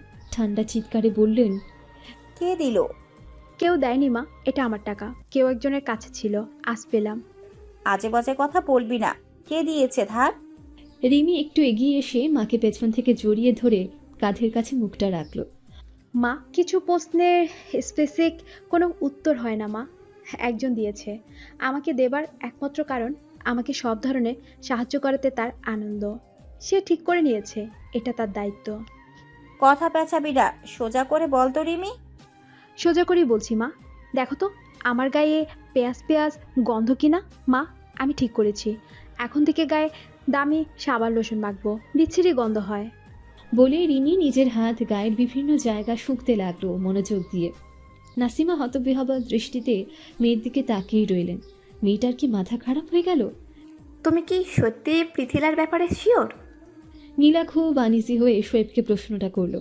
শোয়েব ব্যাগের চেইন আটকাতে আটকাতে বলল, আমি কোনো ব্যাপারে শিওর না ভাবি, তবে একটা ব্যাপারে শিওর, সেটা হলো এই গ্রিন শাড়িতে তোমায় পুরো প্রকৃতির রানীর মতো লাগছে। আচ্ছা ভাবি, ভাইয়ের কি এই জন্যই এত ভারী পাওয়ারের চশমা লাগে? তোমার রূপের ঝলকে অন্ধ হয়ে যাচ্ছে না তো দিন দিন? নীলা লজ্জা পাওয়া ভঙ্গিতে হাসল। খালি আর কি প্রসঙ্গ পাল্টানোর চেষ্টা। আমার কথার জবাব কিন্তু তুমি দাওনি। শোয়েব সোজা গিয়ে বসে বিছানায় পা দুটো পাশের টেবিলটার উপর রেখে বালিশে হেলান দিল। পৃথিলা খুবই চমৎকার মেয়ে। এত চমৎকার একটা মেয়ের জন্য অন্য কোনো সুপারিশের দরকার নেই। ওকে যে চাইবে মুগ্ধ হয়ে চাইবে। বারবার কেন ওর হয়ে কথা বলো? এতে তো ওকে ছোট করা হয়। আমি চাই ওর যা হবে সব ওর নিজের গুণেই হবে। ওর গুণ কি কোথাও কম যে তুমি ওকে চাইছো না? এমনও তো হতে পারে আমি ওর গুণের কাছে তুচ্ছ, অযোগ্য। নীলা হাসল। তুমি কি অন্য কোনো গুণপতির যোগ্য করে ফেলেছো নাকি নিজেকে? শোয়েব জবাব দিল না। নীলা একটু রাগ একটু অনুনয়ের গলায় বলল, পৃথিলার ফ্যামিলির ব্যাকগ্রাউন্ড নিয়ে তোমার কোনো কনফিউশন আছে নাকি? ওর যে ফ্যামিলির কথাটা। শোয়েব আস্তে করে বলল। আমি একটু ঘুমিয়ে নেব ভাবি, রাতে জার্নি আছে তো। নীলা দীর্ঘশ্বাস ফেলে বেরিয়ে গেল। শোয়েবটা কেন এমন পাগলাটে, অনুভূতিহীন? সন্ধ্যায় ঘরে এসে থেকে শোয়েবের মন কেমন করছে, এত অস্থির লাগছে। কি চায় তার? শোয়েব চেঞ্জ না করে বিছানায় গা এলিয়ে দিল। রিমিকে ঘরে ঢুকতে দেখে শোয়েবের রাগ লাগলো। আসার কি দরকার ছিল? দুপুরে আসার কথা ছিল, এসেছে রাত করে। মাথা নষ্ট করে দেয়া ছাড়া কাজ নেই, কোনো কথা শুনবে না মেয়েটা। শোয়েব শুয়ে থেকে পাশ ফিরে বলল। আসার কি দরকার ছিল? একটু পরেই আমি হাসপাতাল ঘুরেই যেতাম। আশ্চর্য। রিমি দরজাটা বন্ধ করে তাতে পিঠ হেলান দিয়ে দাঁড়ালো। আজ সে শাড়ি পরেছে, এই প্রথম সে গয়না পরেছে। কানে দুল, গলায় ছোট্ট লকেটের চেইন, হাতে চুড়ি, নাকে ফুটো নেই বলে ফুটো করিয়ে নোজপিন পরে এসেছে। শোয়েবকে আজ সে বলবেই। কি ব্যাপার, দরজা কেন বন্ধ করেছেন? কি না কি ভাববে সবাই? ভাবি পাশের ঘরেই। বাবা ভাবির কি আছে? আপনি মেসেজ করে বলেছেন আসতে, আমি মেসেজ দেখিয়ে দিব তখন। শোয়েবের আরও রাগ হচ্ছে। রিমি আস্তে স্বরে বলল। আমি যে এসেছি কেউ দেখেনি, আমাকে তুমি করে বলুন না। শোয়েব কাঁথা টেনে দিল গায়ে। তুমি করে বলতে হবে? কি আদিক্ষেতা! রিমি এগিয়ে এসে শোয়েবের বিছানার পাশে দাঁড়ালো। কিছু বলল না। রিমির সব গুলিয়ে যাচ্ছে, সে ঢোক গিলল। এত কেন তেষ্টা পাচ্ছে? বিড়বিড় করে বলল। পানি খাবো। শোয়েব কাঁথাটা ফেলে দিয়ে উঠল। পানি খেতে আসা হয়েছে? আমি তো ভেবেছি চুমু খেতে। গ্লাসের পানি এগিয়ে দিতে দিতে বলল। পানি। রিমি স্থির হয়ে তাকিয়েই আছে শোয়েবের দিকে। মাথা ঘুরছে, বাজে চিন্তা আসছে। শোয়েব আবারও বলল। পানি। রিমি অস্পষ্ট করে বলল। পানি খাবো না। শোয়েব কাছে এসে রিমিকে নাড়া দিল। নাক ধরে টিপ দিতে গেলেই রিমি বলল। উফ, ব্যথা! আজই নাক বিধালাম তো। এবং বলেই রিমি প্রায় সাথে সাথেই শোয়েবকে জড়িয়ে ধরল শক্ত করে, যেন একদম মিশে যেতে চায় সে। শোয়েব আস্তে করে বলল। এটা যদি কখনো তোমার আবেগ মনে হয়। হবে না, হবে না, আমি সিরিয়াস, সব করতে পারবো আমি। শোয়েব একটু সরিয়ে দেবার মতো করল। রিমি আরো শক্ত করে জড়িয়ে ধরল। ভারী নিঃশ্বাস ঘন ঘন পড়ছে তার। লুকিয়ে বিয়ে করে নিব আমরা, চলুন। আমি ভালোবাসি তো আপনাকে। শোয়েব দৃঢ় কণ্ঠে বলল। পরীক্ষা দিতে হবে তোমাকে, প্রুফ করতে হবে শুধু তুমি আমাকেই চাও। যেভাবে চাইলে আমায় তোমাকে নিতে সহজ হবে, আমার জন্য, আমার পরিবারের জন্য সহজ হবে। রিমির কানের দুল বিঁধছে ঘাড়ের কাছে। শোয়েব প্রায় হেঁচকা টানিয়ে দুলটা খুলে নিল। রিমি মৃদু স্বরে বলল। আহ! এমনও তো হতে পারে আমার পরিবার, অর্থনৈতিক অবস্থা, আমার চাকরি, এসবের কারণে তুমি আমাকে পছন্দ করেছো। আমি চাই কোনো কারণে নয়, শুধু আমার কারণেই আমাকে ভালোবাসো। আর ভালোবাসা মানে ভালোবাসার মানুষটাকে স্বস্তিতে রাখা। রিমি একটু দূরে সামনে গিয়ে দাঁড়ালো। প্রবল অনুভূতিতে কাঁপছে সে। আঁচলের ভাঁজ খুলে অনেকটা নেমে গেছে, গলায় বিন্দু বিন্দু ঘাম। চেনের লকেট উল্টে গেছে। কাঁপা কাঁপা কণ্ঠে বলল। আমি চলে যাব, আমাকে একটু নিচে দিয়ে আসুন, একা যেতে পারবো না আমি। শোয়েব এগিয়ে এসে রিমিকে পাথারি করে কোলে নিয়ে বিছানায় শুয়ে দিল। রিমি চোখ বন্ধ করে বলল। আমাকে কথা দিতে হবে, আমি যদি চেষ্টা করে না পারি তখন আমি যে কষ্টটা পাবো তার সমান কষ্ট কিন্তু আপনাকেও পেতে হবে। শোয়েব পাশে শুতে শুতে বলল। কষ্ট তো এখন কম পাচ্ছি না। রিমি এবার শোয়েবের নাক টিপে ধরল। আর একটু শক্ত করে ধরো যাতে মরে যাই, না হলে আমার ইনফর্মার যদি আবার ভুল খবর দেয় আমি কিন্তু রাগ করে মারবো। রিমি শোয়েবের দিকে এবার পেছন কাত হয়ে বলল। এক্ষুনি মেরে দিন, আমার তো এখন মরে যেতে ইচ্ছে করছে। শোয়েব গায়ের কাঁথাটা ভালো করে জড়িয়ে নিতে নিতে বলল। আর আমার শীত করছে। রিমি ফিসফিস করে বলল। আমি যদি রাতে এখানে থেকে যাই খুব কি ভেজাল হবে? ভেজাল হলেও কিন্তু সুখ হবে, তবে স্বস্তি হবে না। আর সুখের চেয়ে স্বস্তি ভালো। রিমি গভীর করে চুমু খেল শোয়েবকে, দীর্ঘ সময় নিয়ে। হাতটা শোয়েবের বুকে ছুঁয়ে বলল। আমি পক্ষীরাজ ঘোড়াই করে আপনাকে বিয়ে করতে আসব। অমত করলে তখন গলায় ছুরি ধরে নিয়ে যাব, জোর করব, এখানটায় চাবুক মেরে বলবো, নাচ ছেলে নাচ। শোয়েব হেসে ফেলল। বেড সুইচটা অফ করে রিমির কানে কানে বলল। আজ রাতের ট্রেন শিওর মিস করবো আমি, পুরো পাগল করে ছেড়েছে। শোয়েবের ফোন বাজছে। পৃথিলা ফোন করেছে। রিমি ঝপাং করে উঠে বসলো। টুপ করে বিছানা থেকে নেমে পড়ল। শোয়েব বিরক্ত হয়ে বলল। আমি কি ফোন রিসিভ করেছি? রিমির হাতটা টেনে ধরে বলল। কি হলো? রিমি হাতটা ছাড়িয়ে নিয়ে সোজা বেরিয়ে গেল। ভালো লাগছে না তার, কান্না পাচ্ছে, ভীষণ কান্না। রিমি, রিমি কাঁদছো কেন? রিমি দাঁড়াও, রিমি। শোয়েবের ঘুম ভেঙে গেল, পুরো শরীর ঘেমে গেছে তার। শোয়েব বিড়বিড় করে বলল, খাইসটা মেয়ে, স্বপ্নেও জ্বালাবে, একটু ঘুম যদি শান্তিতে ঘুমোতে পারি, অলওয়েজ অসম্পূর্ণ রেখে চলে যায় আমাকে। একবার পাই সুযোগ মতো লাইস্টু বাস্টু খাল্লাস করে দেব। পাশেই শোয়েবের ফোন বেজে চলেছে, অপরিচিত নাম্বার। ঘুমের ঘোরে এই আওয়াজটাই শুনছিল সে। শোয়েব ফোনটা হাত বাড়িয়ে নিল। এত রাতে কে? Hello. Hello, hello, mister Shuyeb বলছিলেন? জি। স্যার, আমি রিজওয়ান বলছিলাম। একটু প্রবলেম হয়ে গেছে স্যার। ডিএমসি থেকে বলেছে এই অ্যাড্রেসে কোনো স্টুডেন্ট তাদের নেই, নাকি তার ইনফরমেশন দিতে চাচ্ছে না, বুঝতে পারছি না। আপনি টাকা দিচ্ছেন দুজন তরুণ উদ্যোক্তাকে, নিয়ম মাফিক তারা সব জমা দিলেই তো হলো। স্টুডেন্ট কথাটা ইনক্লুডিংয়ের তো দরকার নেই। স্যার, প্রফেশনের ইনফরমেশনটা লাগে, ডিটেলস নিতে ফোন করা। শোয়েব ফোন কেটে দিল। যত সব ফাজলামো, সামান্য একটা লোন স্যাংশনে দুনিয়ার তথ্য চাইয়ে দেয়। শোয়েব তো ব্ল্যাঙ্ক চেক সাইন করে দেবে তাহলে। শোয়েব আরও মেজাজ খারাপ নিয়ে ফোন করলো রিমিকে। রিমি ফোন ধরেই বলল, আপনার একটা ছেলে হয়েছে শোয়েব ভাই।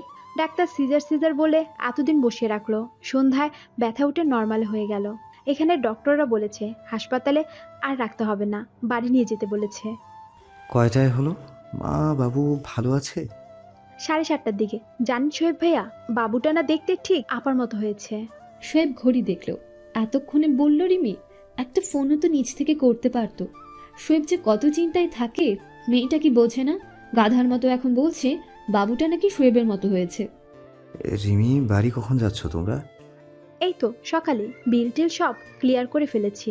আপনি আমাকে তুমি করে কেন বলছেন শোয়েব ভাইয়া? শোয়েব কথাটা এড়িয়ে গেল। রেজওয়ান সাহেব ডিএমসি নিয়ে কি জানতে চাইলো? ডিএমসি এখানে আসলো কিভাবে? রিমি ফোন রেখে দিল সাথে সাথে। আর তখনই মনে হলো জিজ্ঞেস করার দরকার ছিল, মানুষটা সিলেটে নাকি ঢাকায়। হাসপাতাল থেকে বাড়ি আসবার পর থেকে নাসিমার মেজাজ চটে আছে, কোনো কাজ তার হাতে উঠছে না, শরীর অচল লাগছে। যে জিনিস তিনি অনেক আগেই মন পাথর করে মুছে ফেলেছেন, সে জিনিস কেন এত বছর পর আবার আসবে? কেন আবার? সব তো ভালোই চলছিল। রিমি রান্নাঘরে এসে তাড়াহুড়োর গলায় বলল, মা, চুলো কি খালি আছে? তুই আমাকে কথা দিয়েছিলি তুই তোর বাবাকে খুঁজবি না, তাহলে? রিমি যেন কথাটা শুনিয়ে নিয়ে এমনভাবে বলল, মা, এক হাঁড়ি গরম পানি বসাতো, আপা গোসল করবে, বাবু ঘুমাচ্ছে এখন, এরই মাঝে গোসল সারবে। নাসিমা মেয়ের হাত শক্ত করে চেপে ধরলেন। আমার কথার জবাব দে। জবাব দেওয়ার তো কিছু নেই মা, আমি কাউকে খুঁজিনি। ক্ষণিকের বিশ্রামাগারে পড়াতে গিয়ে পৃথিলাকে দেখেছি, তখন কৌতূহল হওয়াতে ঠিকানা নিয়েছি, আর তো কিছুই করিনি। রাতে হাসপাতালে আজ কেন এলো? মা, নীলা ম্যাডামের কাজিন হয়, নীলা ম্যাডাম নিয়ে এসেছেন। বাট তুমি শিওর থাকো, কেউ কিচ্ছু বুঝবে না, জানবে না। বুঝবে না মানে? সিমিকে দেখার পর থেকে কাঁদছিল, খালি বলছিল এই বাবুটাকে দেখে আনন্দে আমার খুব কান্না পাচ্ছে কেন। সিমিকে নাকি কানে কানে একবার বলছিল, একদম আমার মতো কেন আপনি? এখন যদি নিজে থেকে জানতে পারে, যদি... রিমির হাতে পানির জগ ছিল, মেঝেতে পড়ে ভেঙে গেল। পৃথিলা যদি সত্যিই খোঁজ নিয়ে জানতে পারে, যদি এসে রিমিকে বলে, এই রিমি, তুই তো আমার ছোট বোন, এই তুই কেন? রিমি আর ভাবতে পারল না, চোখ ঝাপসা হয়ে গেল। এত কেন পরীক্ষা দিতে হয় তাকে? এত কেন সমস্যায় পড়ে সে? কই, আর কেউ তো এমন পড়ে না।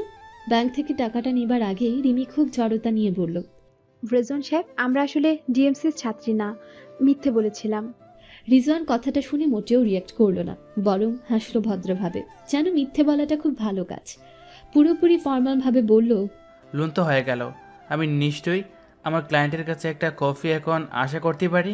শিউলি আর চোখেই রিমিকে না বোধক ইশারা করল। রিমি শিউলির ইশারা সম্পূর্ণ উপেক্ষা করে বলল, জি অবশ্যই, আজ বিকেলে আপনার পছন্দ মতো।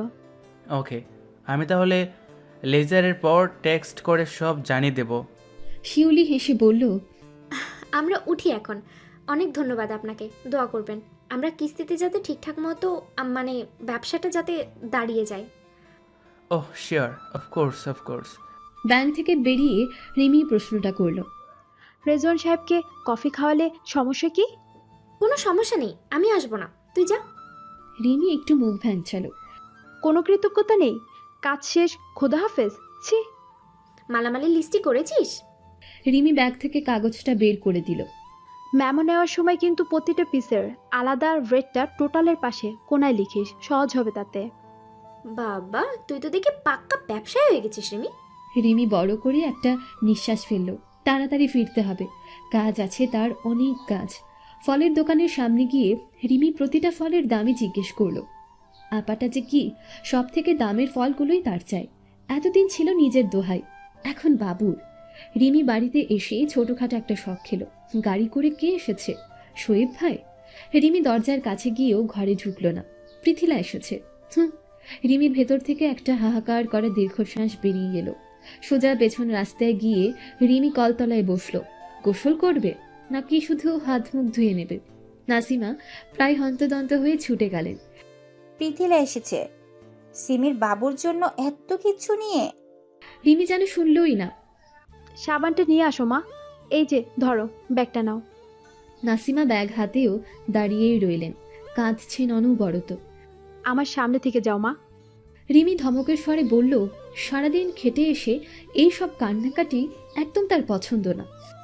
মা প্লিজ, কান্না বন্ধ করো, অসহ্য লাগছে। রিমি আসন পেতে বসে গায়ে পানি ঢালতে ঢালতে বলল, আপার ছেলেটা মা অনেক ভাগ্যবান। এই দেখো না, ও হবার পর আমার লোন হলো, তোমার মেয়ে ফিরে এলো। আপা খুশি, আমি খুঁজে পেলাম। এটুকু বলেই রিমি একটু থামলো। তারপর আবার বলতে লাগলো, বাবুটার নাম কিন্তু আমি রাখবো মা, ওর নাম রাখবো সৌভাগ্য। মা দুলাভাই থাকলে কি এই নামটা পছন্দ করতেন? আচ্ছা মা, পৃথিলাকে আমি এখন কি ডাকবো? মেজো আপা নাকি বড় আপা টু? নাসিমা কোনো জবাব না দিয়ে ভেতরে চলে গেলেন। সাবান হাতে কলতলায় এলো পৃথিলা। রিমি নিঃশব্দে সাবান হাতে নিল। কত স্বাভাবিক, কত পুরনো সম্পর্ক যেন। পৃথিলা এগিয়ে এসে বসলো সামনের বেদিতে।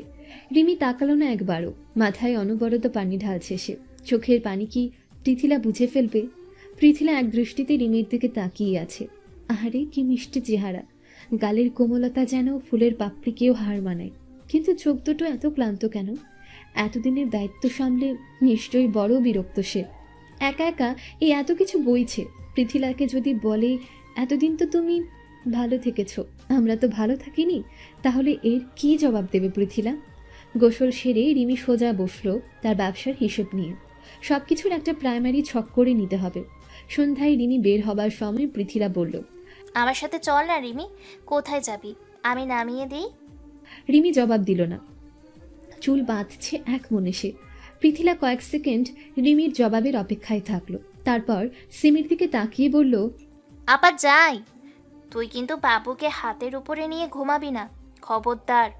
রিমি মৃদু স্বরে পেছনে ডাকলো, পৃথিলা ম্যাম, আপনার খুব বেশি সমস্যা না হলে থেকে যান না রাতে, আজ বাবুর নাম রাখা হবে।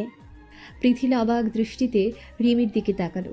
রিমির চোখ ছলছল করছে, কিন্তু ভাবভঙ্গি বড় নির্লিপ্ত। তার ইচ্ছে করছে সেক্ষুনি রিমিকে জড়িয়ে ধরে বুক ভাসিয়ে কাঁদবে। রিমি চোখের কোণার জলটা সাবধানে ওড়নার মুছতে মুছতে বলল, এভাবে তাকিয়ে আছেন কেন? হুট করে তো আপা বলতে লজ্জা করছে আমার। পৃথিলার এক মুহূর্তও দাঁড়ালো না সেখানে। রিমি রেস্টুরেন্টে এসে দেখে রিজওয়ান বসে আছে। আমি কি দেরি করে আসলাম? না, you are on time madam, আমি আগে চলে এসেছি বরং। রিমি ব্যাগটা সাইড করে রেখে একটু আরাম করে বসলো। রিজওয়ান নিজেকে স্বাভাবিক করছে। এখনও তার দৃষ্টি ফোনের স্ক্রিনে। রিমি ওনার কোনটা আঙুলে গোছাচ্ছে। কিভাবে শুরু করবে সে? আমিও তো একটু আর্লি চলে এসেছি। রিজওয়ান হাতের ফোনটা টেবিলে রেখে বলল, কি বলবো, লাইট কিছু নাকি? রিমি না সূচক মাথা নাড়ল। অন্তত 2টি কফি বলি। এইটা বলুন। আমি কিছু খাবো না, পান খেয়েছি। এই দেখুন। রিমি জিভ বের করে দেখালো। রিজওয়ান শুধু একটা কফিই বলল নিজের জন্য। তারপর রিমির দিকে তাকিয়ে বলল, আপনি এসেছেন, এই বিষয়টা অনেক সহজ লাগছে আমার কাছে। রিমি চুপচাপ বাইরে দেখছে। 3 তলায় রেস্তোরাঁয় এই টেবিলটা ঠিক রাস্তার পাশে। কাজ কোলে বাইরে তাকালেই ব্যস্ত শহর। রিমি বাইরের দিকে তাকিয়ে বলল, আমার নিজের দরকারে এসেছি, কিছু বলার ছিল। তারপর বেশ কিছুক্ষণ দুজনেই চুপ। ওয়েটার এসে কফি রেখে গেল। রিজওয়ানি নীরবতা ভাঙল। আপনার বান্ধবী এলো না যে বিরক্ত? মনে হয়। রিমি মলিন হাসল। রিজওয়ান কফিতে চুমুক দিচ্ছে। বাইরের রাস্তার দিকে তাকিয়ে রিমি অস্পষ্ট করে বলল, আপনাদের মতো ফ্যামিলি থেকে একটা বিয়ের প্রপোজাল মানে একটা মেয়ের অনেক সৌভাগ্য। কেউ জ্ঞানবশত ফিরিয়ে দিবে না সেটা। রিজওয়ান কফি মগটা টেবিলে রেখে ঘুরাতে লাগলো ওটা। তাহলে আপনি কেন ফিরিয়ে দিচ্ছেন? রিজওয়ানের স্পষ্ট কণ্ঠে ধারালো জেদ। সেই দিন আপনার ফোন থেকে এসএমএসটা দেখে আমি চমকে গিয়েছিলাম রেজওয়ান সাহেব, আর ভয়ও। সত্যি বলতে কি, আপনি পারমিশন চাইলেন প্রপোজাল দেবার আগে, সেটার জবাব দিতে আজ। রিমি এবার উঠে গিয়ে সামনে দাঁড়ালো। পিঠের লম্বা বিনুনিটা অগোছালোভাবে উল্টে আছে। বিনুনির মাথায় সে কিছু বাঁধেনি। বিনিটা খুলে যাচ্ছে। ঘাড়ের কাছের দিকটা কোমল মতো ফর্সা। ছিপছিপে শরীরে কালো জামায় রিমিকে পুরো রিজওয়ানের বুকের ভেতরটা হাহাকার করে উঠল যেন।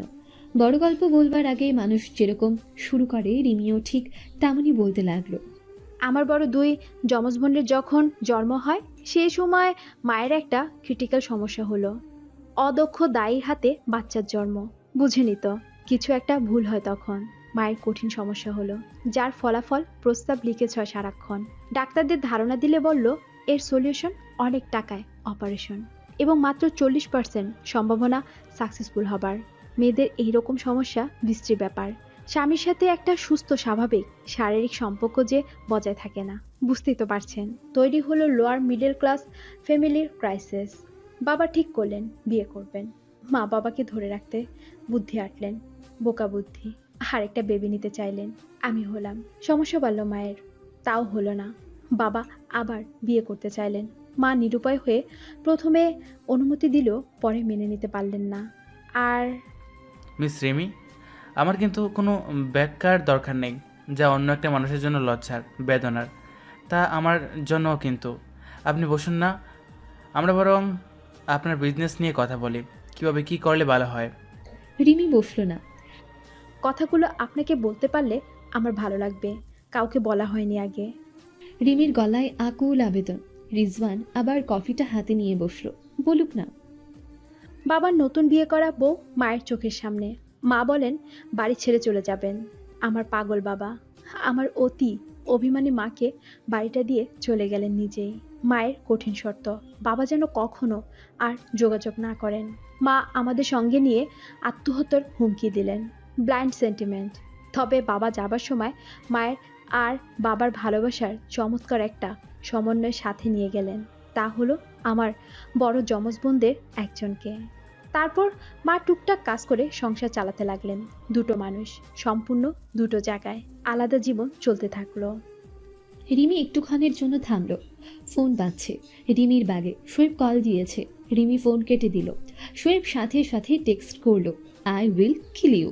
রিমিও টেক্সট রিপ্লাই দিল, I will kill you too. ফোনটা সাইলেন্ট করে রেখে রিজওয়ানের দিকে তাকিয়ে বলল, সরি। রিজওয়ান মৃদু মাথা নাড়ল। রিমি আবার ঠিক আগের জায়গাটায় গিয়ে দাঁড়িয়ে বলতে লাগলো, আমাদের সেই এক পেশে জোড়াতালের অদ্ভুত সংসারে আবার বিপদ এলো। কলেজে উঠে আপা প্রেম করে, একজনকে পালিয়ে গিয়ে বিয়ে করলো। আমার একলা অসহায় মা দুঃখে তখন পাগল প্রায়। আমি তখন হাই স্কুল লেভেলে। মা কাজকর্মের পরিমাণ কমিয়ে দিলেন। জীবনে বেঁচে থাকবার ইচ্ছা তার মরে গেল, কিন্তু মরতে পারলেন না আমার জন্য। সমস্ত মানসিক শক্তি হারিয়ে ফেললেন। অবস্থা এত খারাপ হলো যে মা অসুস্থ হয়ে পড়লেন। রিজওয়ান পকেট থেকে টিস্যু বের করলো। চোখ বারবার ঝাপসা হয়ে আসছে কেন তার, অথচ রিমি বলে যাচ্ছে কত স্বাভাবিকভাবে। খাবারের টাকা নেই, মায়ের চিকিৎসার টাকা নেই। খিচে অবস্থা। শুধু খিদে মেটাতে আয় রোজগারের চেষ্টা। তখনই শুরু করি আমি। টুকটাক টিউশনি শুরু করলাম। মাকে সাপোর্ট দিতে চাইলাম। মাও যেন একটু স্বস্তি পেলেন। এরই মধ্যে আপা এসে আবার ক্ষমা চেয়ে আমাদের সাথে স্বাভাবিক হলেন। দুলাভাইও সাহায্যের হাত বাড়িয়ে দিলেন। কিন্তু ওই যে বলে না, দুঃখে যার জীবন গড়া তার আবার সুখ কিসের। হুট করে দুলাভাই মারা গেলেন ডায়রিয়া হয়ে। ভাবা যায় ভাগ্য বলে কথা। ডায়রিয়া? এটাও? রিমি রিজওয়ানকে শেষ করতে দিল না। আপা তখন স্থায়ীভাবে সংসারে এসে যোগ হলেন। একা নয়, নতুন প্রাণ সাথে করে। আমি আমার আয় রোজগারের যুদ্ধ আবার মহা উৎসাহে দ্বিগুণ করে দিলাম। নিজেকে মানুষ ভাবা ছেড়ে দিয়ে রোবট ভাবা শুরু করলাম। এতে লাভ হলো অনেক। স্বাদ আহ্লাদ কমে গেল, মান অপমান বোধ কমে গেল।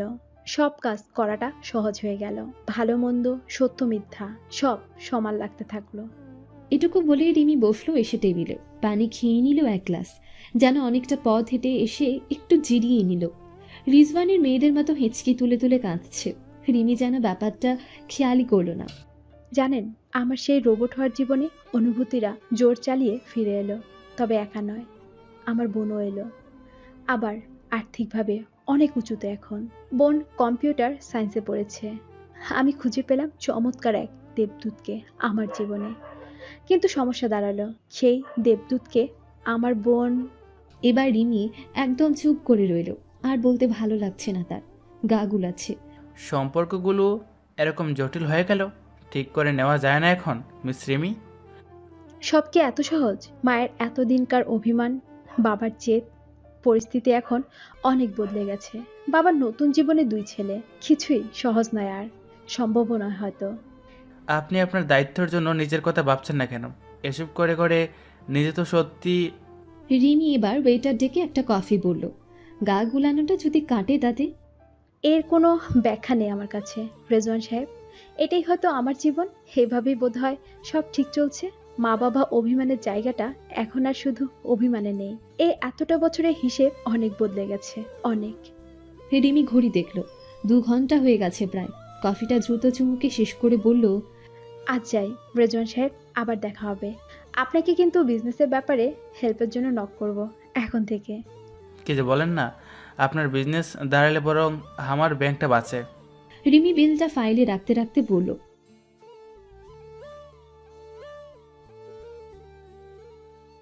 রিজওয়ান খোঁচা মারার ভঙ্গিতে বলল, তবে এটা শিওর থাকুন, আপনার আগে বিয়ে আমি করছি না, পরে দেখা যাবে ঠকে গেছি। রিমি মিষ্টি করে হেসে বেরিয়ে গেল। রিজওয়ান বিড়বিড় করে বলল, এই সন্ধ্যাটা সত্যিই অনেক আলাদা কাটলো আপনার সাথে। রিমি সেটা শুনতে পেল না। রিজওয়ান রিমির চলে যাওয়ার দিকে তাকিয়েই আছে। এই এতটুকু মেয়ে, অথচ প্রতি মুহূর্ত কত চ্যালেঞ্জ সাথে নিয়ে বেঁচে যাচ্ছে। সম্পর্কের দাম প্রতিটা মুহূর্তে দিয়ে যাচ্ছে। আচ্ছা, সে কি কোনোদিনও নিজের কথা ভাবার ইচ্ছে করবে? রিজওয়ানও তো শুধু অপেক্ষা করতে চায়। আচ্ছা, এরকম ছেলে হলে তো একে বীর পুরুষ বলা যেত। এরকম মেয়েকে কি বলা যায় বীর মহিলা? রিজওয়ান মুখ কুঁচকে ভাবতে লাগলো। আচ্ছা, লোনের টাকাটা যে রিজওয়ান ব্যাংক থেকে দেয়নি, কেউ একজন রিজওয়ানকে দিয়ে রিমিকে দিয়েছে। রিমিকে কি বলা উচিত ছিল? নাসিমা কি করবেন বুঝতে পারছেন না। পৃথিলার ঘন ঘন এই বাড়িতে আসা তার ভালো লাগছে না। মা ডেকে ডেকে এখন এসে নাসিমাকে নিয়ে যেতে চাইছে। পুরনো সব ভুলগুলো শুধরে সব এক করতে চাইছে। নাসিমা মোটেও পুরনো মানুষটাকে চান না, কিন্তু নাসিমা ফিরে না গেলে পৃথিলা এসে এখানেই থাকবে বলছে। এও কি সম্ভব? এতদিনের সংসারে কটা টাকা হাতে করে উড়ে এসে ঝুড়ে বসা। সিমিটাও সারাক্ষণ পৃথি পৃথি বলে অজ্ঞান। এত কিছু যে ঘটছে, তাও তিনি রিমিকে কিছু বলার সুযোগ পাচ্ছেন না। নতুন ব্যবসা করে মেয়েটার নাওয়া খাওয়া বন্ধ। 2 মাস হয়ে গেল প্রায়। মেয়েটা যে এত খেটে খুঁটে কি ব্যবসা করছে কে জানে। এদিকে সিমির ছেলের একটা আকিকে অনুষ্ঠান করা দরকার। সিমিটা তো পৃথিলার সাথে এ নিয়ে কথাও বলে ফেলেছে। পৃথিলার টাকায় এই অনুষ্ঠান করাটা তার একদম ভালো লাগছে না। সিমিটা তার নিজের মেয়ে ভাবাই যায় না। এত লোভী কেন মেয়েটা? অথচ রিমিটা নিজের দিকে তাকাই পর্যন্ত না। নাসিমার মন খারাপটা আরও বেড়ে গেল। কাল অনেক রাতে ফিরেছে রিমিটা। ফিরে আরও অনেকক্ষণ কাজ করেছে। সকালে উঠে ঘরটর ছেড়ে মুছে এখন রান্না বসিয়েছে। ও শরীরটা কি বিশ্রাম চায় না? সিমি আহ্লাদি ভাবে বাবুকে নিয়ে বারান্দায় বসে আছে। সারাক্ষণ শুয়ে বসে আরাম। সিমিটাকে কিছু কঠিন করে কথা বলা দরকার। একা রিমি আর কত? এভাবে চললে তো মেয়েটা ফট করে মরে যাবে। নাসিমা এগিয়ে গিয়ে একটু রেগে এই কথাটা সিমিকে বললেন, রিমির সামনে কথাবার্তা বলার সময় তো ভাববি। 2 দিনে পৃথিলা তোর সব হয়ে গেল। টাকা দেখলে ছি, তুই এত নীচ। ধ্যান জ্ঞান করবে না মা। এই এতটা দিনে কি কোনো একটা পছন্দ মতো জিনিস রিমি আমায় দিয়েছে? শুধু নুন ভাতের জোগান দিয়েছে বলে। এই যে নিজে ব্যবসা শুরু করলো, এত টাকা সে কই পেল? হ্যাঁ, এতদিন তো বললো টাকা নেই। লোন তো এত সোজা না, সব জমিয়েছে বুঝলে। এখন দেখেছো কত স্মার্ট হয়ে চলছে। খুব রোজগার হচ্ছে মা, বুঝলে। ব্যবসা তো মাত্র কিছুদিন গেল, এখনো তুই এভাবে বলছিস? তাছাড়া মেয়েটা যেহেতু 2 হাতে সংসারে ঢালছে তা দেখছিস না? তোর বাবুরই তো এত কিছু লাগে। নাসিমার কথা শেষ হবার আগেই সিমি ব্যস্ত হয়ে ফোন করলো পৃথিলাকে। হ্যালো, এই পৃথি জানিস বাবু না। নাসিমার রাগে মাথা ভনভন করছে। তিনি বারান্দা থেকে সরে এলেন। তিনি সিমির সামনে থেকে উঠে গেলেন। নতুন বাচ্চার মা না হলে সিমিকে তিনি এই মুহূর্তে লাথি দিয়ে ঘর থেকে বের করে দিতেন। রিমি তার ভেসে যাওয়া জীবনের হাল ধরেছে। যে বয়সে মানুষ পৃথিবীর রঙগুলোকে আলোগুলোকে চোখ মেলে দেখে, সে বয়সে সে পাক্কা সংসারীর মতো নিজেকে ঢেলে দিয়েছে। এই এতটা দিনে মেয়েটা ভালো করে খায়নি, ঘুমায়নি, কত রাত না খেয়ে শুয়েছে তার হিসেব নেই। এক টুকরো আস্ত মাছ সে খায় না, সেভাবে এটা তার অপরাধ। মাছ মুরগি না খেতে খেতে এমন অভ্যাস হলো যে এখন জোর করে একটু খেলেই পেট খারাপ করে। এই যে পড়াশোনা চালাচ্ছে, বই কিনে নি ধার করে চালাচ্ছে, কষ্টে কান্না দলা পাকিয়ে গলা পর্যন্ত এলেও মেয়েটা স্বাচ্ছন্দ্যে গিলে নিয়েছে। রিমি নিজের বয়স কত এখন, 20 না 21? 14 বছরের জীবন থেকে তার 40 বছরের ভার। আর এখন দুটো ভালো কাপড় চোপড় দিয়ে অন্য কেউ সব কর্তৃত্ব নিতে চাইছে। তিনি কিছুতেই তা হতে দেবেন না। রিমিকে নিয়ে দরকার হলে তিনি অনেক দূরে চলে যাবেন, দরকার হলে নিজের প্রতিটা অঙ্গ বিক্রি করে মেয়েটাকে ভালো বিয়ে দেবেন। নাসিমার মাথা ধরে গেল। রিমি রান্নায় ব্যস্ত। নাসিমা উকি দিয়ে বললেন, 1 কাপ চা দে না রিমি, মাথা ধরেছে। পারবো না মা, রসুন হাতে, তুমি করে নাও। নাসিমার মাথা ধরাটা যেন আরও বেড়ে গেল। মা, আমি কিন্তু দুপুরেই বের হব, ফিরতে অনেক রাত হবে, নাও ফিরতে পারি, ডেলিভারি আছে অনেকগুলো। মা জানো, 70 পিসের যে আইটেমটা আমরা গত সপ্তাহে নিয়েছি সেটা এখন পর্যন্ত 800 পিসের উপরে ডিমান্ড আছে। ব্যবসাটা বোধহয় দাঁড়িয়ে গেল। একটা নিজস্ব গাড়ি থাকলে ভালো হতো মা। রিমি, সিমির বাবুর জন্য একটা অনুষ্ঠান করতে বলছে, আকিকা। মায়ের কথা শেষ না হতেই রিমি বলল, মা কয়েকটা দিন পরে করি, আমি খুব ব্যস্ত মা, একটু সময় দাও। একটা বড় অনুষ্ঠানের প্ল্যান আমি মাথায় রেখেছি। জানো মা, আমি তো প্ল্যান করেছি অনুষ্ঠানে আপাকে একটা স্বর্ণের চেন দিব, গয়না গয়না করে মাথা খায়, দেখো না। এটুকু বলেই রিমি চোখ বন্ধ করলো।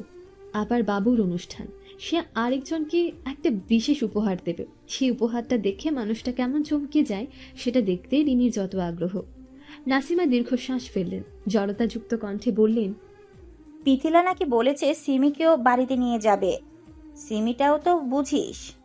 রিমি 1 সেকেন্ডের জন্য মায়ের দিকে তাকালো। নাসিমা আবার বললেন, বোনের জন্য এত ভালোবাসা, তো এই বাড়িতে এসে থাক না। না, সে কেন, সুখ বিসর্জন দিতে কেউ রাজি নয়। বোনকে নিয়ে যাবে, আমাদের নিয়ে যাবে, আমি তো বলেই দিয়েছি কোথাও যাব না আমরা। রিমি কিছু না বলে নিশ্চুপ কাজ করতে থাকলো। মাথা কেন যেন ভুভু করছে তার, কান দিয়ে গরম ধোঁয়া কেন বেরোচ্ছে। দুপুরে রিমি বেরিয়ে যাবার সময় সিমি পিছু ডাকলো। তুই কি রে রিমি, বাবুটাকে একটু কোলেও নিস না, এত ব্যস্ত তুই। নতুন ব্যবসায়ী, কি যে করবি জানি তো, ব্যবসা অত সহজ না, ছেলেরাই পারে না, আর তুই তো সেদিনকার বাচ্চা মেয়ে। এসব আহ্লাদ ফাল্লাদের টাইম আমার নাই। তোর যেন এই দেশে একলাই বাবু হয়েছে, যত সব। মুখ সামনে কথা বল রিমি, আমি কিন্তু দেখছি বাবু হবার পর থেকেই তোর অবহেলা। প্রীতি তো বাবুর জন্য রাতে 10 বার করে ফোন করে, আর তুই চলে যাব, থাকবো না আর এখানে, অনেক সহ্য করেছি, একটু রোজগার করিস বলে। সিমি ফ্যাঁচ ফ্যাঁচ করে কাঁদছে। রিমি গ্যাস বিলের টাকাটা টেবিলের উপর রেখে বেরিয়ে গেল। হাঁটতে ভালো লাগছে না আজ রিমির। এত কেন শরীর খারাপ লাগছে তার? জ্বর আসবে। টিউশন পড়িয়ে আজ সে আর দোকান যাবে না, বাড়িয়ে ফিরবে। হাত পা যেন থেমে থেমে যাচ্ছে। রিঙ্কু ঝিঙ্কুকে পাড়াতে এসে রিমি শুনল শোয়েব এসেছে গতকাল রাতে। শুনেই রিমির গা কাঁপছে। রিমি বিড়বিড় করে বলল, আল্লাহ আমাকে বাঁচাও, চুপচাপ বেরিয়ে যেতে পারলেই হলো। সেটা সম্ভব হলো না। রেহেনা ম্যাডাম এসে বললেন, রিমি, শোয়েব ডাকছে, শুনে আসো, তোমার বিজনেস নিয়ে নাকি কথা আছে। রিমি এবার নিজের কপালে নিজেই হাত দিয়ে বলল, ও, আমার বোধ হয় এইবার জ্বর এসে গিয়েছে। কয় ডিগ্রি? 105 ডিগ্রি নিশ্চয়। রিমি লুকিয়ে প্রায় বেরিয়ে যাচ্ছিল, ম্যানেজার সাহেব পথ আটকালেন।